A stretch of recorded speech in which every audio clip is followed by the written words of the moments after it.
Now it's moving. Now it's entering Chicago.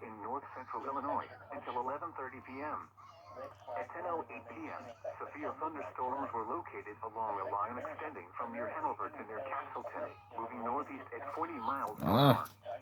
Hazard, 70 miles per hour wind gusts. Source, radar indicated. Impact, expect considerable tree damage. Damage is likely to mobile homes, roofs, and outbuildings. Locations impacted include Polo, Dixon, Forreston, Amboy, Lost Nation, Mount Morris, Woodhaven Lakes. Severe thunderstorms now entering the Dixon area.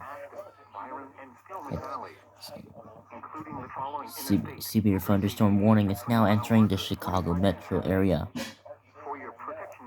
Just the only two counties.